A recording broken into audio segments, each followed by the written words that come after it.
Hi friends, welcome to channel. இன்றைக்கி ஒரு vlog தான் பார்க்க போகிறோம். கேட்ஸோடு சேர்ந்த மாதிரி சண்டே vlog பார்க்க போகிறோம். சண்டேயில் இவங்களோட ரொட்டீன் எப்படி இருக்கும், அது இல்லாமல் நிறைய சிஸ்டர்ஸ் வந்து அக்கா அவங்களோட குக்கிங் வந்து போடுங்க, இதில் சேர்த்து எப்படி நீங்கள் குக் பண்ணுறீங்க, எப்படி வந்து கேட்ஸ்க்கு வந்து நீங்கள் குக் பண்ணி கொடுக்குறீங்க அப்படின்றத வீடியோவாக போடுங்க அப்படின்னு சொல்லி கேட்டிருந்தாங்க. சாக்கோ அண்ட் குட்டி 2 பேருமே இந்த vlogல வருவாங்க. இப்போது மார்னிங் 5 o'clock அவங்க எழுந்திரிச்சு சாப்பிட்டுட்ருக்காங்க. எப்போவுமே ஏர்லியராக எழுந்திரிச்சிடுவாங்க. 5 o'clock எழுந்திரிச்சாங்க அப்படின்னு உடனே ரெஸ்ட் ரூம் போயிட்டு, அதாவது அவங்க கேட் லிட்டரில் தான் யூரின் மோஷன் பாஸ் பண்ணுவாங்க. கம்ப்ளீட் இன்டோர் கேட்ஸ் இவங்க. இப்போ மோஷன் போயிட்டு யூரின் போயிட்டு இப்போ ஃபுட் எடுத்துக்கிறாங்க.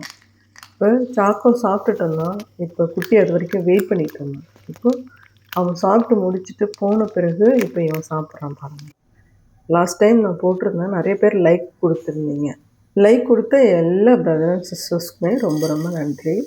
இன்றைக்கி நான் என்ன குக் பண்ண போகிறேன் அப்படின்னு பார்த்தீங்கன்னா, மட்டன் குழம்பு, சிக்கன் வந்து கொஞ்சம் ட்ரை கிரேவி மாதிரி, அது இல்லாமல் சிக்கன் 65 மாதிரியும், அது ஏதோ ஒன்றுங்க, ஏதோ தெரிஞ்சு நான் பண்ணியிருக்கேன். யூஸ்வலாக அது குழந்தைங்களுக்கு வந்து சிக்கன் 65 அப்படின்னா ரொம்ப பிடிக்கும். அதனால் நான் எப்படி பண்ணுவேன், என்னோடய ஸ்டைல் எப்படி பண்ணுவேன் அப்படின்றத பண்ணியிருக்கேன். அப்படியே பார்த்துக்கிட்டே வாங்க. குட்டி இந்த மாதிரி வெயிட் பண்ணுறான். சூப்பர், செம்ம அக்கா, எப்படி நீங்கள் ட்ரெயின் பண்ணியிருந்தீங்க அப்படின்னு சொல்லி கேட்டிருந்தாங்க கமெண்ட்ஸில். இப்போது கேட்ஸ்க்கு வந்து நம்ம ஃபுட்டை பல்காக நம்ம கொடுக்குறப்ப 4-5 பேர் சேர்ந்து சாப்பிட்றாங்க அப்படின்னா, அதில் ஒருத்தர் நல்லா சாப்பிட்ருவாங்க. மீதி 3 பேருமே நல்லா ஈக்குவலாக இந்த போர்ஷன், அவங்களுக்கான போர்ஷனை அவங்க சாப்பிட்ருவாங்களா அப்படின்னு பார்த்தீங்கன்னா, கண்டிப்பாக இருக்காது. யார் கொஞ்சம் நல்லா ஃபாஸ்ட்டாக மென்று சாப்பிடக்கூடியவங்களா இருக்கிறாங்களோ அவங்க அதிகமாக சாப்பிட்ருவாங்க. அதில் ஒருத்தர் 2 பேர் வந்து கொஞ்சம் ஃபுட்டு இல்லாமல் போகிறதுக்கும் வாய்ப்பு இருக்குது. ஆனால் அவங்களுக்கு வந்து சீக்கிரம் சீக்கிரம் பசி எடுக்கும். அது மாதிரி அவங்களுக்கு போதுமான அளவு ஃபுட்டு பத்தாமல் கூட இருக்கலாம். அதனால் எப்போவுமே செப்ரேட் பண்ணி, உனக்கு ஒரு பவுல்னால் உனக்கு ஒரு பவுல், அப்படியே பிளேட்ஸில் நீங்கள் ஒரே பிளேட்டில் சர்வ் பண்ணுற மாதிரி இருந்தால் கூட அவங்கவுங்க போர்ஷனை வந்து பிரித்து கொடுத்துட்டோம் அப்படின்னா அப்படி சாப்பிட்ருவாங்க. குட்டிக்கு வந்து அந்த பிஹேவியர் எப்படின்னா, வந்து அவன் சாக்கோ வந்து ரொம்ப சின்ன கேட்டாக இருக்கான் இல்லையா, அவனுக்கு வந்து சாப்பிட கற்றுக்கக்கூடிய ஸ்டேஜில் இவன் அதிகமாக சாப்பிட்ருவான். அதனால் குட்டி நீ வெயிட் பண்ணு, நீ இப்போ சாப்பிடக்கூடாது, தம்பி சாப்பிட்ணும், தம்பி சாப்பிட்ட பிறகு தான் நீ சாப்பிட்ணும் அப்படின்னு சொல்லி தூக்கி கொண்டு போய் அங்கே உட்கார வச்சுருவேன். அதையே அவன் பழக்கிக்கிட்டான். அதனால் காலையில் எந்திரிச்ச உடனேவே ஃபுட்டு வந்து நம்ம சர்வ் பண்ணுறப்ப அவன் அமைதியாக அந்த இடத்துல போய் உட்காந்துருப்பான். ரொம்ப நேரம் வெயிட் பண்ணி தம்பி சாப்பிட்ட பிறகு அதுக்கப்புறம் அவன் சாப்பிடுவான். அந்த அளவுக்கு ரொம்ப அறிவாக இருக்கக்கூடிய பையன்தான் குட்டி. அது கண்டிப்பாக பாராட்ட வேண்டிய விஷயந்தான். அதனால் நிறைய சிஸ்டர்ஸ் வந்து லைக் கொடுத்துருந்தாங்க, பிரதர்ஸும் நிறைய பேர் லைக் கொடுத்துருந்தாங்க. ரொம்ப நன்றி உங்க எல்லாருக்குமே. 2 வீக்ஸாக விலாக் போடலை, எனக்கு டைம் இல்லை, அதனால் வீடியோஸ் போட முடியல. நிறைய சிஸ்டர்ஸ் வந்து கமெண்ட் பண்ணியிருந்தாங்க, அக்கா எங்கே போயிட்டீங்க, வீடியோஸ் போடுங்கக்கா, சண்டே விலாக் போடுங்க, மற்ற வீடியோஸ்லாம் போடுங்கக்கா அப்படின்னு சொல்லி நிறைய பேர் வந்து கமெண்ட் பண்ணியிருந்தாங்க. எனக்கு உண்மையாலுமே ரொம்ப ரொம்ப சந்தோஷம். பரவாயில்ல, நம்ம சிஸ்டர்ஸ்லாம் நம்மளை நிறையா கேட்குறாங்க அப்படின்றது எனக்கு ரொம்ப சந்தோஷம். ஏன்னா ஒருத்தர் வந்து நம்மளை தேடுறாங்க, நம்ம மேலே பாசம் வச்சுருக்காங்க, நம்மளை தேடுறாங்க அப்படின்றது எவ்வளோ பெரிய விஷயம் இல்லையா. ஒருத்தவங்களுடைய முழுமையான அன்பு கிடைக்கணும் அப்படிங்கிறதுக்கெலாம் ஒரு குடுப்பனை வேணும் இல்லையா. அது இத்தனை வருஷம் எனக்கு கிடைச்சதா கிடைக்கலையான்றது தெரியல, பட் இப்போ எனக்கு கண்டிப்பாக கிடைச்சிருக்கு உங்கள் மூலயமா. இப்போது சிக்கன் லிவர் வந்து பாயில் பண்ணி கொடுக்குறேன். ஏன்னா நம்ம குக் பண்ணுறதுக்கு டைம் ஆகிடும். அதனால் இடையில அவங்களுக்கு பசி வந்துடும். அப்படிங்கிறதுனால அவங்களுக்கு வந்து லன்ச் இன்றைக்கி பார்த்திங்கன்னா சிக்கன் லிவர் வந்து பாயில் பண்ணி அதில் கொஞ்சமாக ரைஸ் ஆட் பண்ணி பிசைஞ்சு கொடுக்குறேன். ரீசெண்டாக கமெண்ட்டில் வந்து பிரதர் ஒருத்தவங்க கேட்டிருந்தாங்க, என்னோடய கேட் வந்து சிக்கன் சாப்பிட மாட்றாங்க, ஆனால் சிக்கன் லிவர் மட்டுமே சாப்பிட்றாங்க, அவங்கள சாப்பிட வைக்கிறதுக்கு நாம் என்ன பண்ணணும் அப்படின்னு சொல்லி கேட்டிருந்தாங்க. ஆல்ரெடி நிறைய வீடியோஸில் நான் சொல்லியிருப்பேன். சிக்கன் லிவர் வந்து சாப்பிட்ற கேட்ஸ்க்கு சிக்கனையும் அதிலே போட்டு ஒன்றா பாயில் பண்ணி கொடுக்குறப்ப ரொம்ப லைக் பண்ணி சாப்பிடுவாங்க. அவங்களுக்கு வந்து இது சிக்கன் அப்படின்றது செப்ரேட்டாக அதோட ஸ்மெல் மட்டும் தெரியாது, சிக்கன் லிவர் சாப்பிட்ற அந்த ஃபீலிங் தான் கிடைக்கும் அவங்களுக்கு. அந்த மாதிரி மொத்தமாக பாயில் பண்ணி கொடுக்குறப்ப அவங்க விரும்பி சாப்பிடுவாங்க. சிக்கன் சாப்பிடாத கேட்ஸ் கூட சிக்கன் லிவரோட சேர்த்து பிசைஞ்சு கொடுக்குறப்ப சாப்பிட்ருவாங்க. அப்புறம் பழகிட்டாங்க அப்படின்னா, அதன் பிறகு அவங்க சாப்பிட ஆரம்பிச்சுருவாங்க. இப்போ சாக்கோக்கான பவுல் அது கிடையாது. அது சுட்டியோட பவுலு. இப்போ குட்டி சாப்பிட்டுட்ருக்கான். சாக்கோ வந்து அந்தாண்ட அவனோட பவுல் வச்சுருக்கேன். அதனால் அவன் அங்கே போய் சாப்பிட்டுட்ருக்கான். இப்போ அவங்கவுங்க பவுல அவங்கவுங்க சாப்பிட்டுட்ருக்காங்க. அப்புறம் நிறைய சிஸ்டர்ஸ் வந்து கமெண்ட்டில் சொல்லியிருந்தாங்க, சிஸ்டர் நான் உங்களோட வீடியோஸ் எல்லாமே நான் தொடர்ந்து பார்த்துட்ருப்பேன். இன்னைய வரைக்கும் நான் தொடர்ந்து பார்த்துட்ருக்கேன். எனக்கு ரொம்ப பிடிக்கும். வீடியோஸ் போடுங்க அப்படின்னு சொல்லி கமெண்ட் பண்ணியிருந்தாங்க. Thank you sister. ஸ்டார்டிங்லேருந்து இன்னைய வரைக்குமே நிறைய சிஸ்டர்ஸ் வந்து அந்த மாதிரி கமெண்ட் போடுவாங்க. கொஞ்ச நாள் ஆனும் காணோம்னாலே தேட ஆரம்பிச்சுருவாங்க. இப்போ சிக்கன் 65க்கு வந்து ரெடி பண்ணிகிட்ருக்கேன். இந்த ஃப்ரைட் ஐட்டம் எதுவுமே நான் சாப்பிட மாட்டேன். ஏன்னா நான் வந்து ஹெல்த்தியாக தான் ஃபுட்டு எடுத்துக்குவேன். பட் வீட்டில் வந்து கேட்டாங்க அப்படின்னா கண்டிப்பாக நான் குழந்தைங்களுக்கு செஞ்சு கொடுப்பேன். குக்கிங் பண்ணுறது எனக்கு ரொம்ப ரொம்ப பிடிக்கும். ஆனால் வந்து வெரைட்டியாக பண்ண தெரியாது. வீட்டில் என்ன பாரம்பரியமாக இது வரைக்கும் என்ன நம்ம டே டு டே லைஃப்பில் நம்ம சமைச்சிட்டு இருந்தோமோ அதையே அப்படியே ரொட்டீனாக பண்ணிட்டு இருப்பேனே தவிர புதுசு புதுசாக ட்ரை பண்ணணும், வெரைட்டியாக பண்ணணும் அப்படின்றது தெரியாது. பட் ட்ரை பண்ணவும் பயமாக இருக்கும். ஏதாச்சும் தப்பாக பண்ணிட்டோன்னா என்ன பண்ணுறது?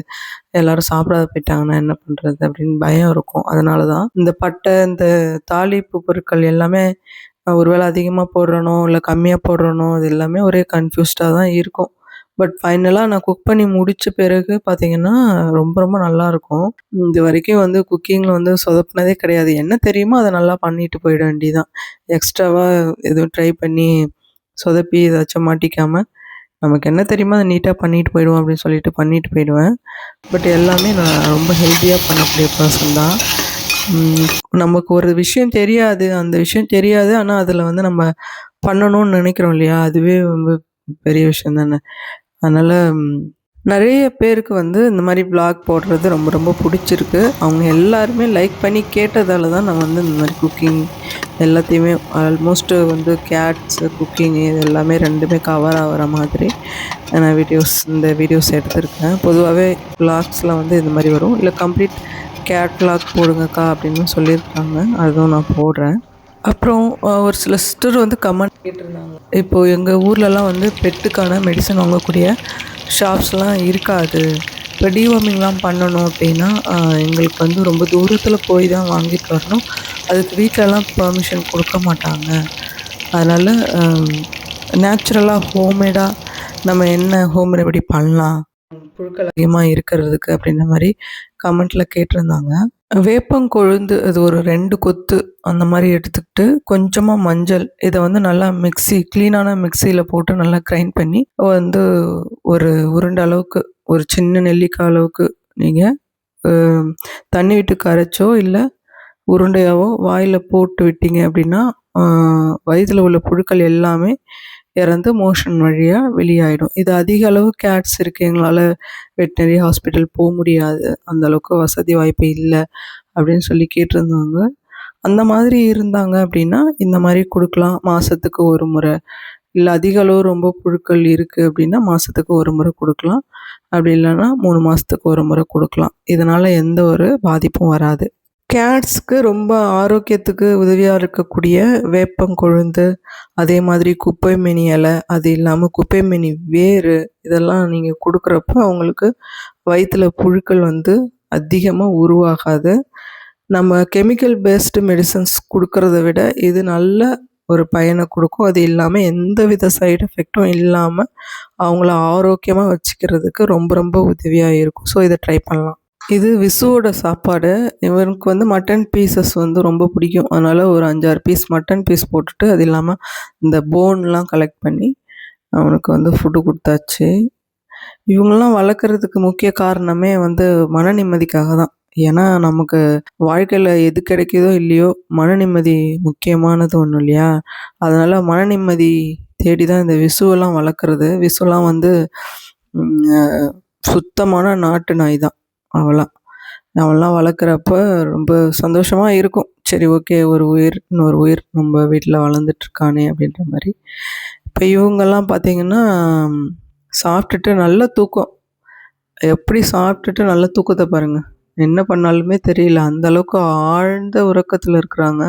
இப்போது நைட்டு டின்னருக்கு வந்து உங்களுக்கு ஃபுட்டு வந்து ஏர்லியராக ப்ரிப்பேர் பண்ணி வச்சுட்டோம் அப்படின்னு சொன்னால் அது நல்லா ஆறிடும். ஒரு 1 ஹவர்க்குள்ளே ஆறிடும். அதுக்கப்புறம் நம்ம மெதுவாக அவனுக்கு பசி ஏர்லியராக வந்துடுச்சுன்னா குடுத்துடலாம் அப்படின்றது தான். இப்போ வந்து சிக்கன் ப்ளஸ் சிக்கன் லிவர் 2த்தையுமே வந்து குக்கரில் போட்டு பாயில் பண்ணியிருக்கேன். கொஞ்சமாக மஞ்சப்பொடி போட்டு. இப்போ பாயில் பண்ணிவிட்டு இதை வந்து இந்த போன்ஸ் எல்லாம் கம்ப்ளீட்டாக ரிமூவ் பண்ணி விசுக்கு கொடுத்துட்டு அவனுக்கும் பீசஸ்லாம் கொடுப்பேன். இந்த போன்லாம் அவன் நல்லா லைக் பண்ணி சாப்பிடுவான். கடித்து நல்லா முறக்குன்னு கடித்து சாப்பிடுவான் இல்லையா? ஸோ இவங்களுக்கு வந்து அந்த போன்லாம் இல்லாமல் கம்ப்ளீட்டாக சிக்கன் தனியாக, லிவர் இதோட சேர்த்து நல்லா பிசைஞ்சு ரைஸ் இல்லாமல் டின்னர் இன்றைக்கி ப்ரிப்பேர் பண்ணி வைக்கிறேன். ஏர்லியராக ப்ரிப்பேர் பண்ணி வச்சுட்டோம் அப்படின்னு சொன்னால் அவங்க சாப்பிட்டுட்டு தூங்குறதுக்கு ரொம்ப ஈஸியாக இருக்கும் அப்படிங்கிறனால. இப்போ குட்டி பார்த்திங்கன்னா தூங்கிட்டுருக்காரு. தூங்கி இப்போ தான் எழறாரு. எந்திரிச்சு இனிமேல் தான் சாப்பிடுவார். இப்போ சாக்கோக்கு பார்த்திங்கன்னா டின்னருக்கு வந்து பசி வந்துடுச்சு. அதனால் டின்னர் எடுத்துக்கிறான்.